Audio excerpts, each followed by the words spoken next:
All right, what's going on, guys? Dan here at Stockability. So I wanted to make a video. It's been earnings week, so it's been kind of light trading. So I haven't really made too many videos this week because it's just kind of been watching the show that is earnings. So I want to talk about a few things in this video, where I think the markets are headed after this earnings week, talk about some of the earnings reports, talk about some fundamental data that came out this week, and then give you my insights to where I think the market is headed next week and as we head into the month of May. So that being said, if you're new to our YouTube channel, make sure to like, subscribe. There's a little bell below this video.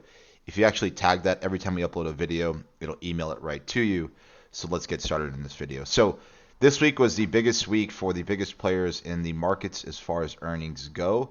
I think we were all trying to watch, at least I was, to try to see some of what the reports were, to try to get some insights to, where we were forward-looking statements in the market, etc.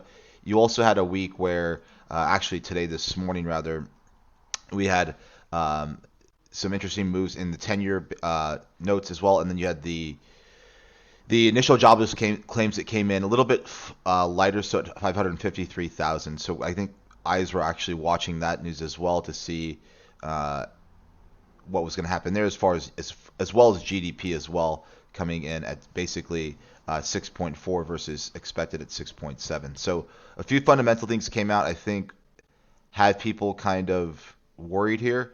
It is a new pandemic low on the jobless claims, so I think that's interesting to see that.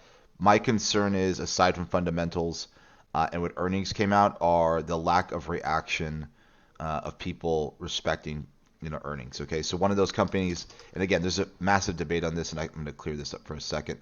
On Tesla, obviously Tesla's debate was with their carbon credits, why they didn't trade higher, but they basically crushed earnings and they're off pretty hard off these highs. Okay, so again, I'm neither a Tesla fanatic, and I know people are big into this company. I just trade the company. Obviously, I believe in Elon and what they do, but obviously there were some issues with, I think there's a carbon credit trading that was where people had an issue with this, and as to why it sold off. Okay, so Netflix had an earnings report as well last week, and again, this thing kind of didn't really report too well, kind of pulled back, kind of had people cautious. Again, Apple had earnings last night as well. Again, some positive data, but again, this thing is selling off, in the early hours of trading this morning. So I keep seeing this theme across earnings happening right now, across these big names. Obviously, having been through a fair share of earnings season, so when I see these type of things, it doesn't make me worried. I just think, looking at some of this economic data, and heading into the summer months, I'm a little concerned as to where these highs are going to lead us to. Again, I know that may come as a shock to some of you because I always like to short things, but I have been a bull the past few months. I can't say it feels strange going to that side of trading, but I am just concerned with these highs. Okay, and I'll talk about why technically here on the QQQ. So on the Qs, this thing has pretty much been consolidating for the past month of April. Okay, so I am still doing my small account challenge. There's not going to be much to report this month because of this. There wasn't really much. I was sick the first 2 weeks of the month, and then earnings this week. Again, when you have big names reporting, you just want to do nothing. But this concerns me too. So we're not really trading higher. I'm concerned that potentially out of this fib extension zone, that we do end up trading lower into 328s, maybe a little bit lower on this. So I'm a little cautious to risk here in the marketplace. So I see that as a sign generally.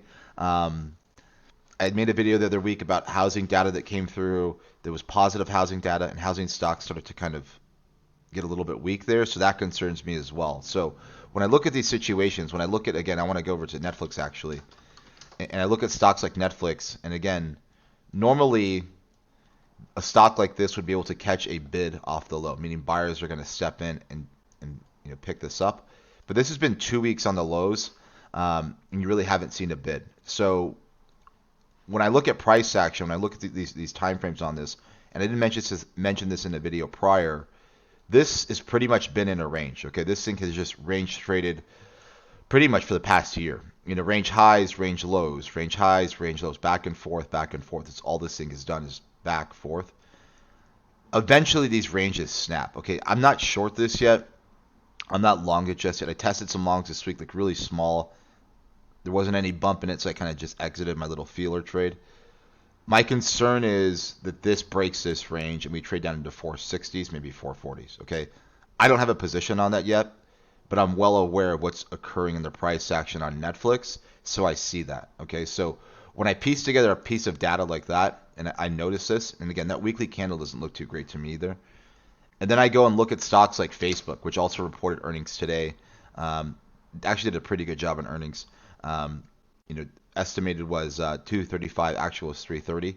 But when I see stocks like this, okay, on these gap ups, again, I'm not saying they can't gap and rally, but you have names like Apple and Netflix and a few others as well that are kind of dragging down other tech names in the market. And obviously, right now, the way the markets are trading, a lot of tech names are, driving market sentiment. And that's pretty much kind of been the theme. An additional theme I want to discuss in this video is a lot of the SPAC stocks. Okay, so CCIV, etc. I was actually long this for a while. I took some heat on this because it pulled back, added to it, and it's kind of just sitting in this zone here.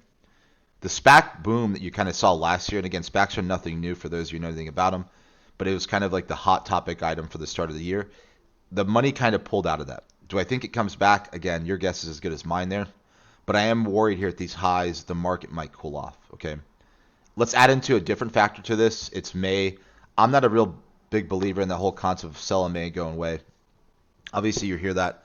However, the other thing that we're not taking into account, and I made a video last week on, was the potential infrastructure plan from the Biden administration. Okay, so whether you agree with it or not, I don't want to get a debate onto that topic. Obviously, there's a big deal there. Okay, so one of the big deals in that is the capital gains increase, right? So they really went for a home run on asking for a double on that. Okay, when you dive into that, and you can obviously spend time and we can debate this till we're blue in the face, that really affects a lot of things in the economy, right? People that want to sell companies, people that have real estate holdings. It also changes the estate taxes in some sense, or the proposal does as well. So there's a lot of real strange things, in my opinion, in that bill that I think have people on edge, right? If they actually get any traction with that, I think that might be something that, again, the markets didn't like it when the news came out, but if they get any traction with that, I think that might be the other fundamental piece that snaps this kind of little bull run we've been in. Okay, now again, I'm not saying that everything in context, by the way. I'm not saying this is a market sell-off or this is a tight or top. What I am saying is markets heat up and they cool off. I think it might be a situation potentially where the markets might cool off. Okay, so I like situations like this. Let me give you some insights how I would trade this, and I'll talk about this more in our guided trade session. So I love situations where markets kind of do something like this, okay, where they consolidate, because when they finally snap, whether it's a bull run or a bear run, when these things snap, typically, and especially on short-sighted trades, it's the saying, the elevators or the markets take the elevator up and the escalator down, right? They just drop immediately. So at these highs here, if this thing sells off, there's so much room for downside potential that I like that idea of trying to be able to be short this. Okay, so I am watching that. QQQ is a favorite of mine. Those of you who know me from our guided trade sessions, Roku's a nemesis of mine. I love trading this thing. It's a love-hate relationship that the stock and I have on this. This is something I'm looking at downside potential as well. Okay, I look at names like Apple. Again, I love Apple. I use their products, but again, when I look at situations like this, I can see a potential 5, 6, 7, 8% move lower on this stock. So I try to size up the marketplace with technical situations, looking at price action, reading earnings, looking at some fundamental data, and then taking into account what if scenarios. Okay, the biggest what if scenario right now really is that tax plan, infrastructure plan. Okay, there's a lot of things that are negative for the markets. So that's on the table now. So I think the markets are aware of that. Smart money is paying attention to that. So I do think there might be some distribution, or as Wall Street likes to call it, the past 6 months, degrossing of leverage coming through. So that's what I'm kind of watching here the next basically 2-3 months. So again, I don't think this is going to be a slow summer of trading. In fact, I think it's going to be a pretty active summer of trading. So I think get ready for that. So that's kind of my insights to the markets here for this week. Hasn't been a lot going on. Again, that's fine. I do think as we head into next month, you have a new monthly candle forming. So that's why I'm kind of watching these things. And obviously, earnings season was pretty strong, but the market's just not reacting on the price charts like I would like it to. So again, that's a big concern for me. So that being said, again, if you have more questions, you're new to our YouTube channel, you're new to Stockability, you can head over to our website to our guided trade sessions. Our guided trade sessions are 1 hour sessions you can come into. You can actually get a free trial to this if you head over to the website. So it's pretty straightforward. You can sign up for a free trial, come into this, get a kind of view of what we do. Now, we don't run these trade rooms all day long. Most people typically, if you've been in trade rooms, it's literally early morning to the afternoon, okay? I've been in this business for a long time. Typically, middle of the day, there's not really a lot to do. Go outside. There's fun things to do, right? I mean, besides from sitting in front of the computer. We hold hour sessions when we do these, but hour and 15-minute sessions. I really lead the Monday morning sessions pretty heavily. I go and look at the markets, what's going to happen, and we try to find positions, whether it's swing trades, day trades, etc. We put on positions across asset classes. We're pretty agnostic as far as that goes. So if you have questions on it, you can actually sign up on the website. It's a free trial to come into this. Rosie's great. She can help you with that as well. And that'll kind of give you guys more insights if you're new to our YouTube channel and you're watching these kind of things. So that being said, again, sorry for the low amount of videos this week. There just hasn't been too much to talk about aside from earnings. And earnings have really been the theme this week. So that's kind of what we're watching here. Again, we start a new month next week.